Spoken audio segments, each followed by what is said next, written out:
The warehouse exploded while Elias Crow was still inside it, and the only reason he ran back into the fire was because he had already decided his life wasn't worth saving.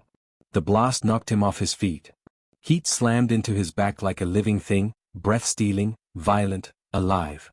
The sound came a second later, metal screaming, glass shattering, alarms howling like animals in pain. Someone was yelling. Maybe it was him. Elias couldn't tell. Smoke swallowed everything. Get out! Everyone out!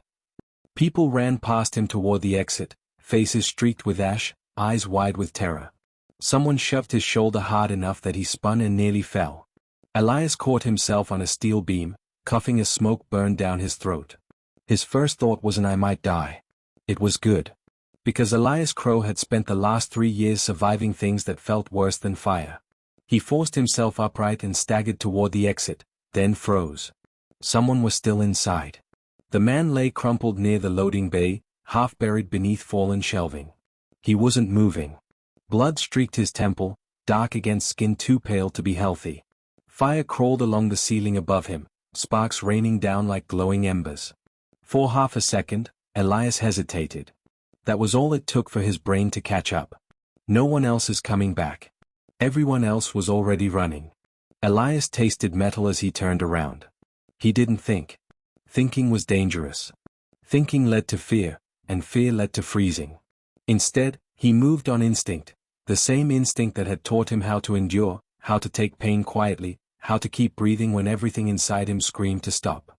He ripped off his jacket, wrapped it around his arm, and ran straight into the smoke.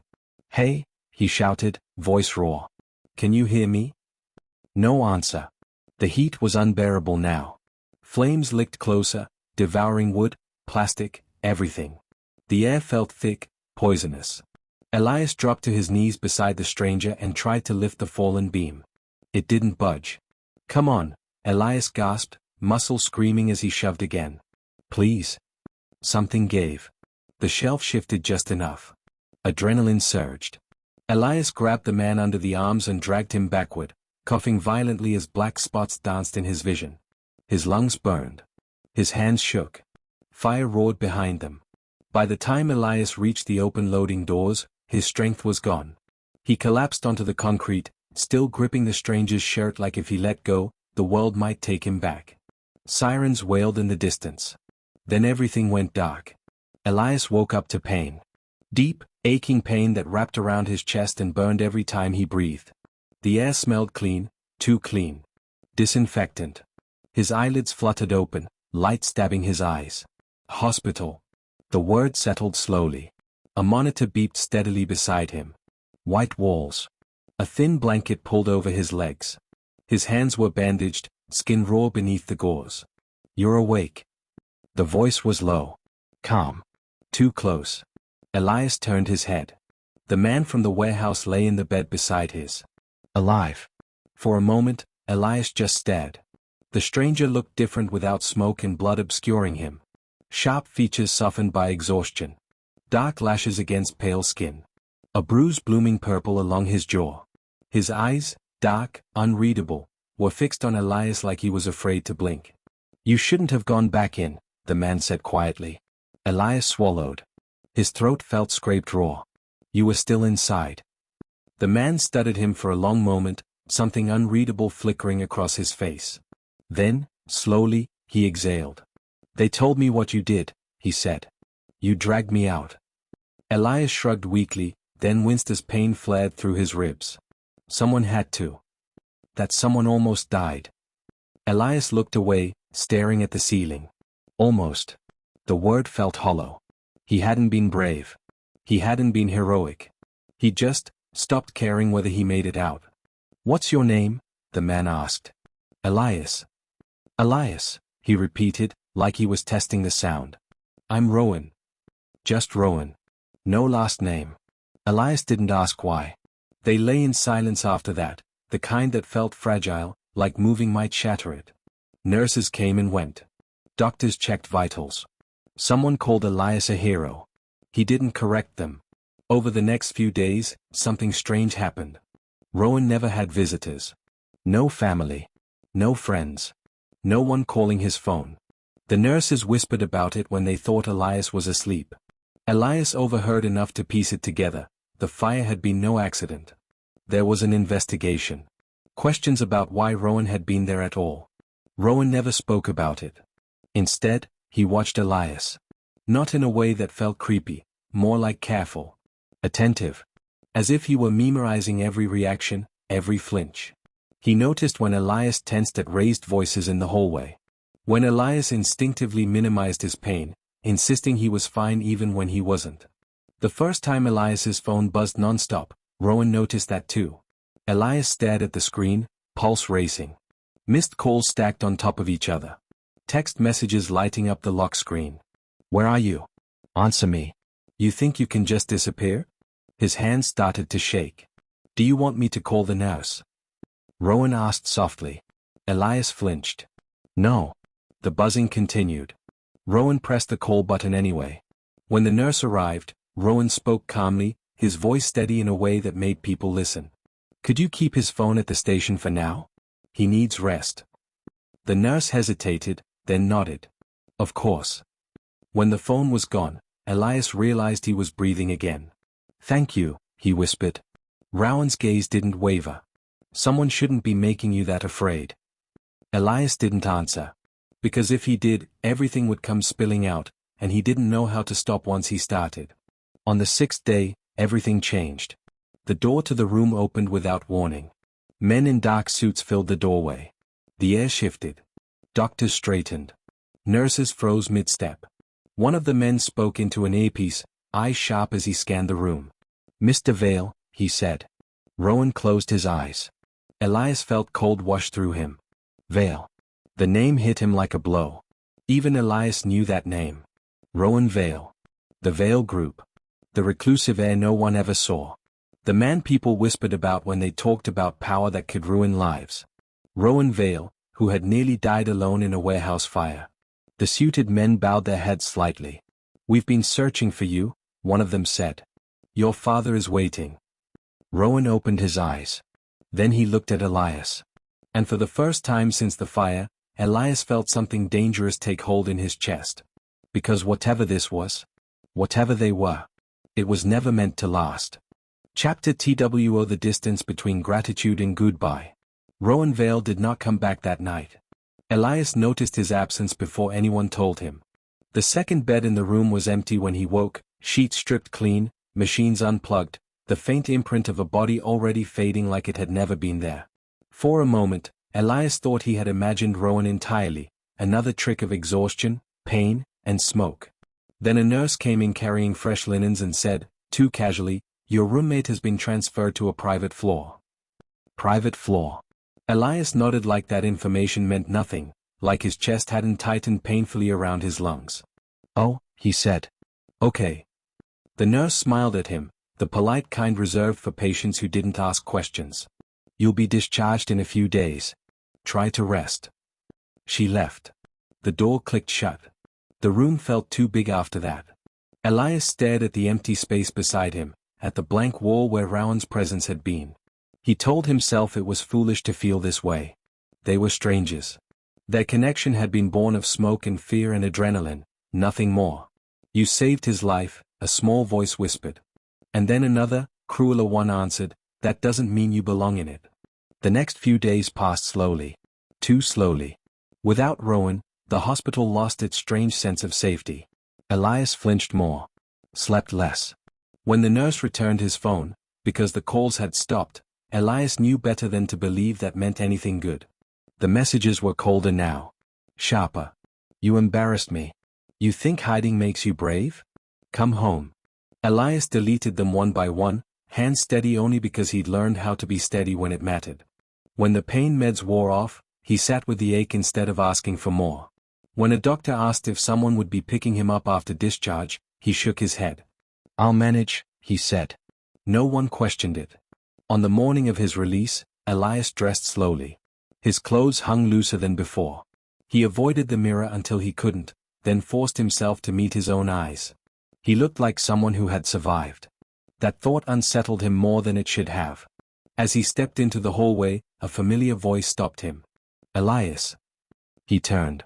Rowan stood a few feet away, dressed not in a hospital gown but in black slacks and a crisp white shirt, the collar open at the throat. He looked composed, controlled, like a man stepping back into a world that bent for him. But his eyes were the same. Searching. Careful. I thought you'd already left, Elias said. Rowan's gaze flicked briefly to the bag in Elias's hand. You're being discharged. Yes. A pause. I wanted to see you before you went. Elias nodded, unsure what to do with his hands, his words, the sudden rush of warmth and dread tangled together. I'm glad you're okay. I am, Rowan said. Because of you. Silence stretched between them.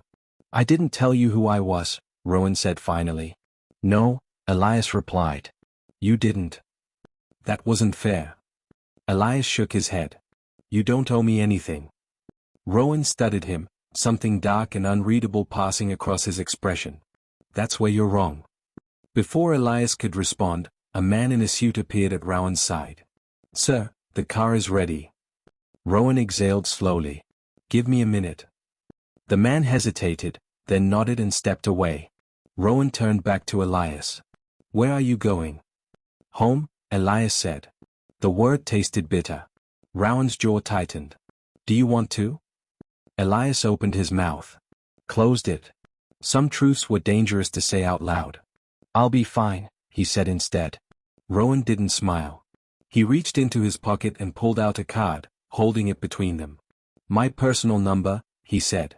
If you need anything. Anything at all. Elias stared at it. He should refuse. He knew he should. But his fingers moved anyway, taking the card, folding it carefully, slipping it into his pocket like something precious. Thank you, he said. Rowan's gaze lingered on him, intense and restrained, like a promise waiting for permission. Take care of yourself, Elias. You too, Elias replied. Then Rowan turned and walked away, surrounded once more by people who moved at his command. Elias watched until he disappeared. Only then did he let himself breathe. Home was worse than he remembered. The apartment felt smaller. The air heavier. The silence before the storm suffocating. Elias barely had time to set his bag down before the door slammed shut behind him. You think you can disappear for a week? Marcus snarled. Elias didn't answer fast enough. The slap came without warning. Pain bloomed across his cheek, sharp and familiar. He tasted blood. I asked you something, Marcus said coldly. I was in the hospital, Elias said quietly. There was a fire. Marcus's eyes narrowed.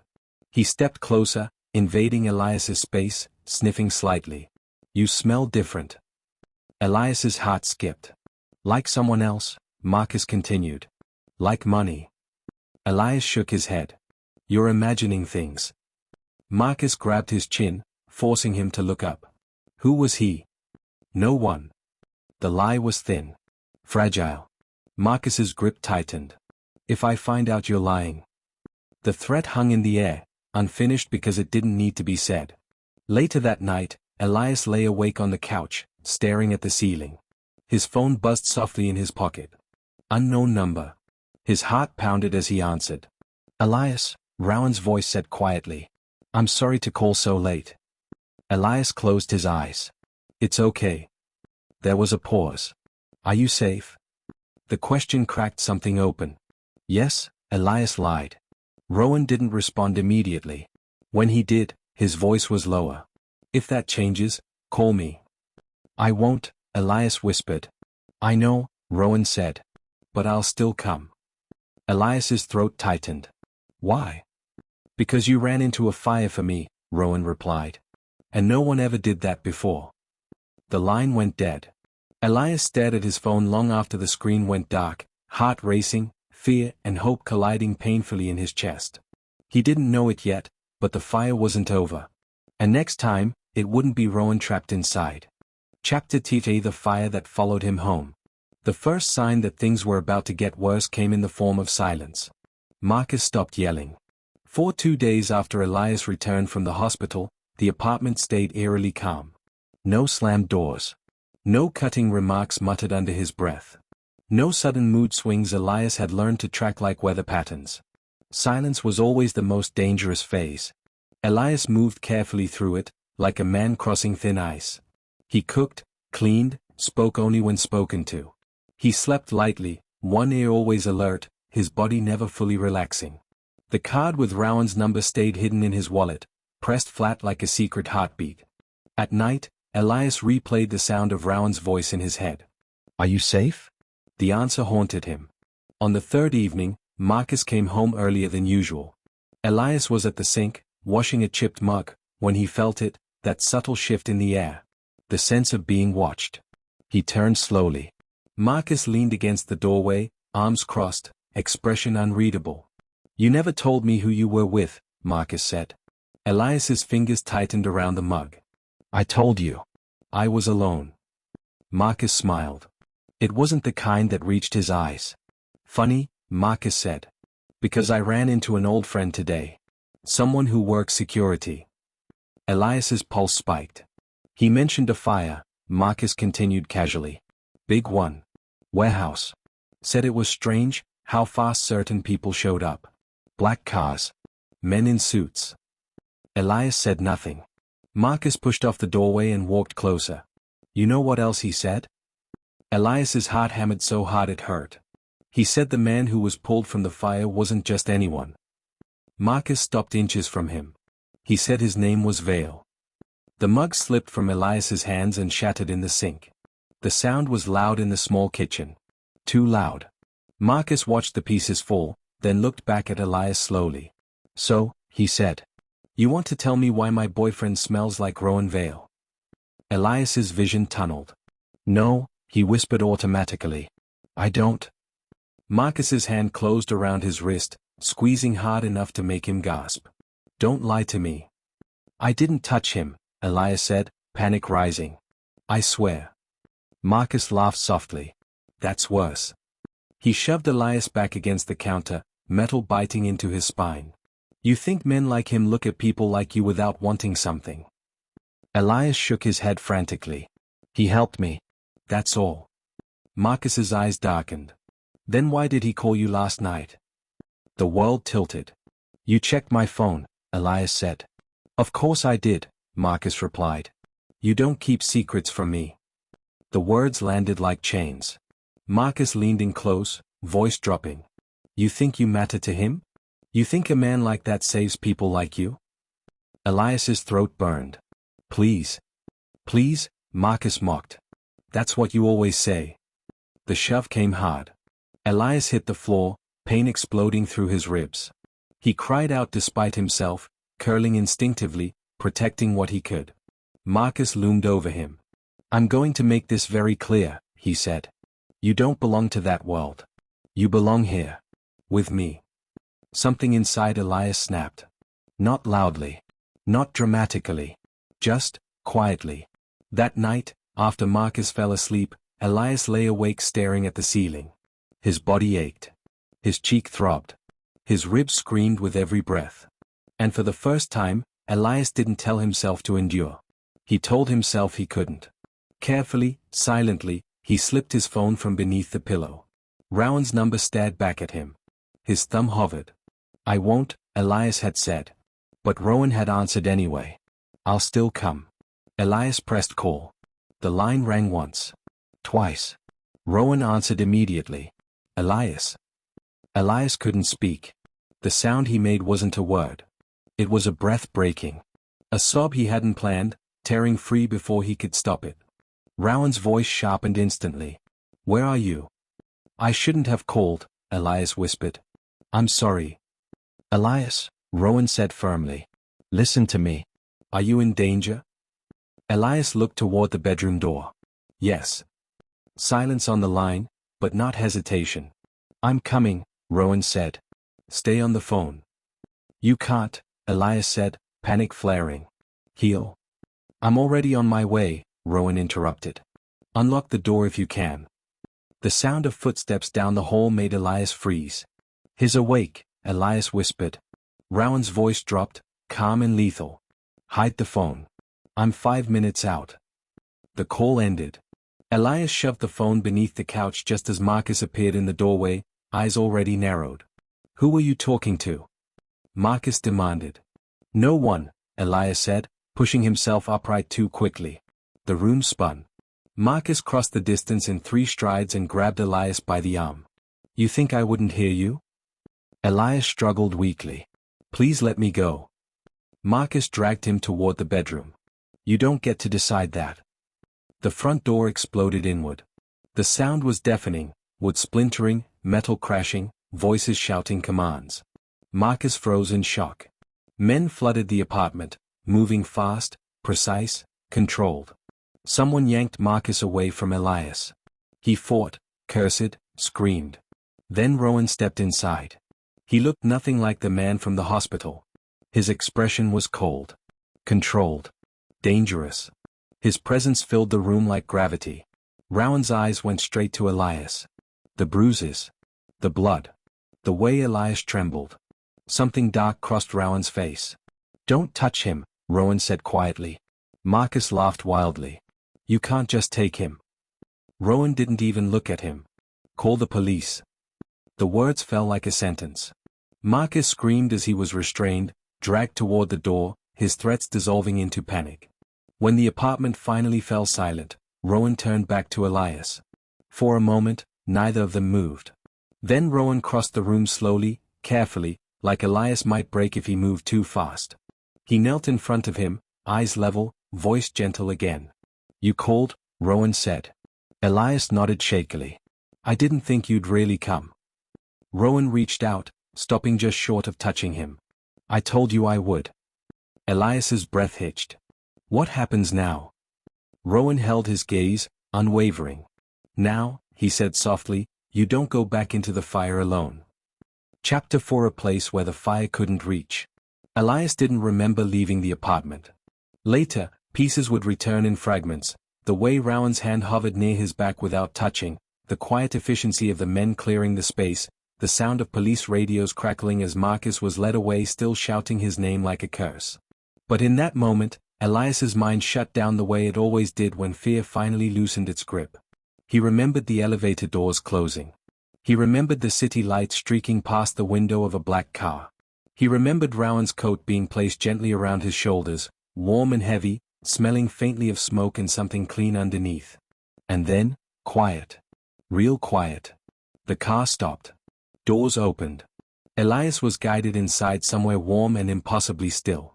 Plush carpet under his bare feet. Soft lighting. A space that didn't feel like it was waiting to hurt him. "This is my place," Rowan said quietly, as if afraid the words might scare him. "You're safe here." Safe. The word felt foreign. Dangerous. Elias stood in the entryway, arms wrapped around himself, heart still racing. Everything about the penthouse screamed wealth, floor-to-ceiling windows, art on the walls that looked expensive enough to buy a house, silence that hummed instead of screamed. "I shouldn't be here," Elias said. Rowan turned to face him fully. "Why?" Elias opened his mouth. No answer came out. Because he didn't belong anywhere that looked like this. Because places like this came with expectations. Because kindness always had an expiration date. Rowan seemed to understand anyway. "You don't owe me anything," Rowan said.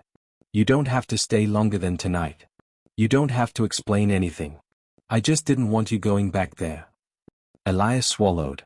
"You didn't have to do this." Rowan's jaw tightened. "Yes. I did." They stood there, the distance between them charged with things neither of them dared to name. Rowan gestured down the hall. "There's a guest room. Clean clothes. The bathroom's stocked. If you want food, the kitchen." "I'm tired," Elias interrupted softly. Rowan nodded immediately. "Of course." He led Elias down the hall, stopping at a bedroom door. He didn't go inside. Just opened it and stepped back. "I'll be right across the hall," he said. "If you need anything." Elias hesitated. "Rowan?" "Yes?" "Thank you." Something warm flickered across Rowan's face before he masked it. "Sleep." The door closed gently behind Elias. The room was quiet. Too quiet. Elias sat on the edge of the bed, heart pounding, waiting for the familiar rush of anxiety. Waiting for the crash after the adrenaline. It didn't come. Instead, exhaustion hit him like a wave. He didn't remember lying down. He woke up screaming. Not loud, his voice caught in his throat, strangled by panic, but his body jolted violently, drenched in sweat. For a moment, he didn't know where he was. The walls were wrong. The bed too soft. The silence too deep. Hands shook as he pushed himself upright, breath coming fast. The door opened almost immediately. Rowan stood there, fully awake, eyes sharp with concern. "I heard you," he said gently. "Can I come in?" Elias nodded. Rowan moved slowly, sitting on the edge of the bed but not touching him. "Nightmare?" Elias stared at his hands. "They don't usually stop this fast." Rowan's voice was quiet. "They will hear." Elias laughed weakly. "You don't know that." Rowan looked at him steadily. "I know no one will hurt you in this place." The certainty in his tone did something dangerous to Elias's chest. "You shouldn't say things like that," Elias whispered. "It makes me believe you." Rowan didn't look away. "Good." Silence fell between them again, but it wasn't empty. It was thick with awareness. Elias could feel Rowan's presence like a shield, like gravity pulling him closer. "You can stay," Rowan said carefully. "As long as you want. With conditions." Elias's heart lurched. "Conditions?" "Yes," Rowan said. "You choose everything. When you eat. Where you sleep. Who touches you. Including me." Elias looked up sharply. Rowan met his gaze. "I won't cage you with comfort. I won't replace one prison with another." The words hit harder than any promise Elias had ever heard. "Why?" Elias asked. "Why do you care this much?" Rowan's breath caught almost imperceptibly. "Because you didn't ask who I was before you ran into the fire," Rowan said. "Because you didn't hesitate. Because you treated me like I mattered when the world only treats me like power." Elias's eyes burned. "That doesn't mean you owe me your life," Rowan added quickly. "Or your love. Or anything at all." Elias shook his head. "I don't know how to be this safe." Rowan stood slowly. "Then we'll learn." The next days passed strangely. Rowan never crowded him. Never touched him without asking. Never raised his voice. Staff came and went, quiet and respectful, as if Elias was something fragile and precious. It terrified him. Because safety felt like standing on the edge of something vast and unfamiliar. One evening, Elias wandered onto the balcony, city lights glittering below. Rowan joined him, standing a careful distance away. "They'll expect things from you," Elias said suddenly. Rowan glanced at him. "Who?" "Your world," Elias said. "Your family. Your company. Someone like me doesn't fit." Rowan's expression darkened. "Then my world will have to change." Elias turned to him, breath catching. "You can't just." "I can," Rowan said softly. "And I will." Elias's chest tightened painfully. Because he wanted to believe that. Because believing it meant risking everything. And because somewhere deep inside, hope, small and reckless, was starting to burn. Behind them, Rowan's phone buzzed. He glanced at the screen. His expression changed. "What is it?" Elias asked. Rowan hesitated. "My father." The silence returned, but this time, it carried weight. Because whatever safety Elias had found here, it was fragile. And the fire had just found a new way in. Chapter 5: What the World Demands in Return. Rowan's father did not raise his voice. That was the first thing Elias noticed. The man sat across from them in the penthouse living room, hands folded neatly over a silver-topped cane he didn't actually need. His suit was tailored within an inch of perfection. His expression was calm, controlled, and razor-sharp. Power, Elias realized, didn't need to shout. "Rowan," Victor Vale said mildly, "you disappeared for 6 days. There was an assassination attempt. Markets panicked. Our board is furious." Rowan stood between Victor and Elias without seeming to try. His posture was relaxed, but there was something immovable about him now. "I needed time," Rowan replied. Victor's gaze slid past him. And landed on Elias. The air shifted. Elias felt it immediately, the instinctive pressure to shrink, to make himself smaller, quieter, less noticeable. Years of conditioning surged up his spine. "This," Victor said thoughtfully, "is the man." Rowan stiffened. "His name is Elias." Victor's lips twitched. "Of course it is." Elias swallowed, forcing himself not to look away. "I've read the reports," Victor continued. Heroic. Selfless. Very inconvenient. Rowan's voice hardened. What's your tone? Victor raised a brow. You're risking everything for him. I know. Silence fell heavy and suffocating. Victor stood slowly, cane tapping once against the marble floor. Then let me be very clear. If you insist on keeping him, truly keeping him, you will lose support. Investors. Alliances. The marriage arrangement with the Calder family. Elias's heart dropped. Marriage. Rowan didn't react. Then cancel it. Victor's eyes sharpened. You would throw away decades of planning. Yes. For him? Rowan answered without hesitation. For myself. Elias felt dizzy. Victor turned fully toward Elias now. Do you understand what you are costing him? Elias's throat closed. I never asked him to. No, Victor interrupted smoothly. But you stayed. Rowan stepped closer to Elias. Stop. Victor ignored him. You will be hunted by the press. Twisted into a scandal. They will dig into your past. Your relationships. Your weakness. Elias flinched despite himself. They will hurt you to get to him, Victor continued. And he will bleed for it. Rowan's voice was low and dangerous. Enough. Victor sighed, as if disappointed. I offered you a choice, Rowan. You always knew this moment would come. He turned away, already done. You have 48 hours. The door closed behind him with a soft, final click.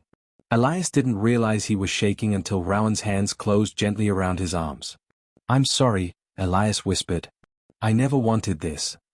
Rowan searched his face intently. Do you want to leave? The question landed like a blow. Elias looked at the floor. At the glass walls. At the world that had felt safe for the first time in his life. If I stay, Elias said quietly, they'll destroy you. Rowan cupped Elias's face carefully, like he was holding something precious. If you go, they already have. Taz blurred Elias's vision. I don't know how to survive that world. Rowan rested his forehead against Elias's. Then let me stand with you in it.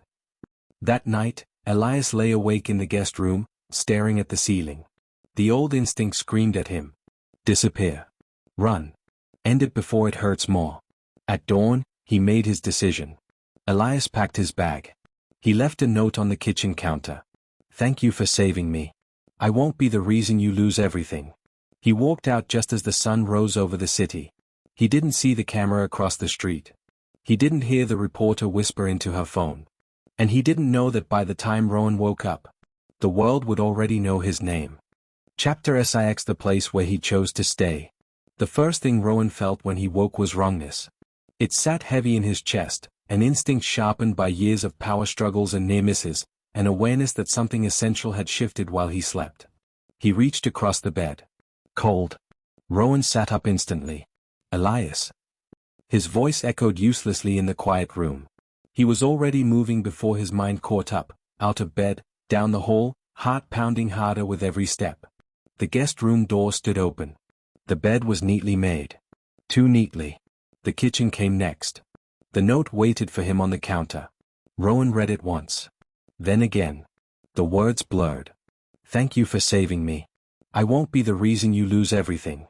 For the first time since the warehouse fire, Rowan Vale felt something inside him fracture completely. No, he whispered. His phone was already in his hand. Find him, he said the second his head of security answered. Now. Elias didn't go far. He didn't have a plan. Just the old instinct guiding him forward. Leave before you ruin this. He took a bus across the city, then another. He pulled his hood low, heart hammering every time someone glanced his way.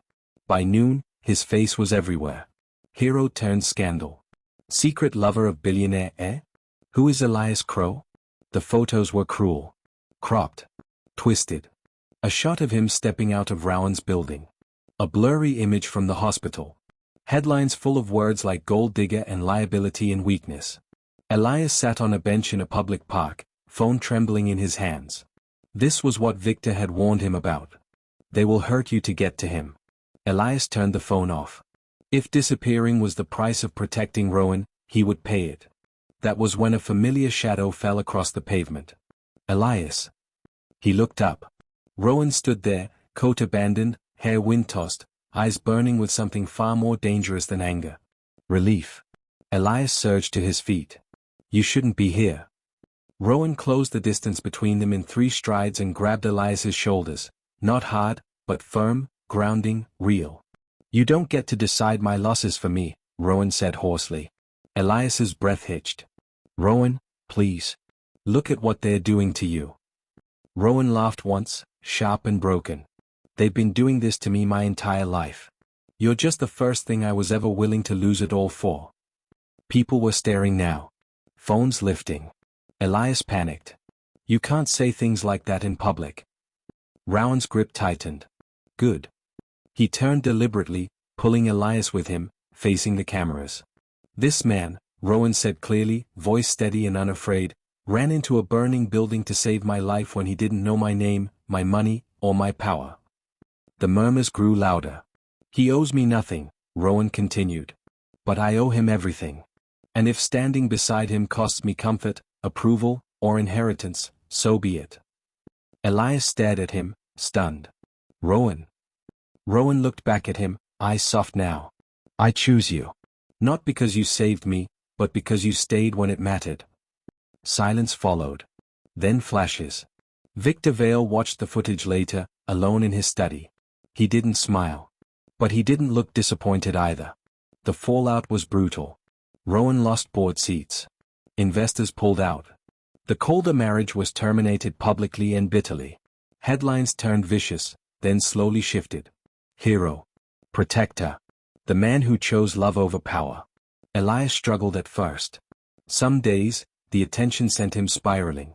Some nights, old fears crept back in, whispering that this was temporary, that love always came with a cost too high to pay. Rowan never rushed him. Never pushed. He sat with Elias through the nightmares. Waited when Elias pulled away. Held him when the weight of being seen felt unbearable. You don't have to be brave, Rowan told him one night, forehead pressed to his. You already survived. Months passed. Elias found work at a non-profit supporting survivors of abuse. Quiet work. Meaningful work. The kind that healed as much as it helped. Rowan rebuilt his empire differently, leaner, cleaner, on his own terms. They weren't perfect. But they were honest. One evening, a year after the fire, they stood on the balcony together, city lights glowing beneath them. You ran into a fire for me, Rowan said softly. Elias smiled faintly. You ran into the world for me. Rowan took Elias's hand. Stay. Elias squeezed back. This time, he didn't hesitate. I'm not leaving. And for the first time in his life, Elias Crow knew, with certainty, that love didn't have to burn to be real. Sometimes, it simply stayed. Oh, hi there. It's me, Isaac, and I'm one of the co-creators of Boy Love Ballad. And I just want to let you know before you go that I want you all to know that there's a soul behind these stories. Every ballad you hear is something my friends and I put real time, thought, care into. Even if we don't always read the stories ourselves on screen, these worlds they don't come from nowhere or they're not AI generated slop. They are built with intention, love, and a lot of late hours. So please, thank you for enjoying the story so far. And if you enjoyed this one, please like, subscribe, and stick around. There's so much more we're excited to share with you. And I really do hope you enjoy this holiday season. Please, thank you for being here. Stay with us and let's see what stories we can come up with next. Please stay in the love. See you in the next one.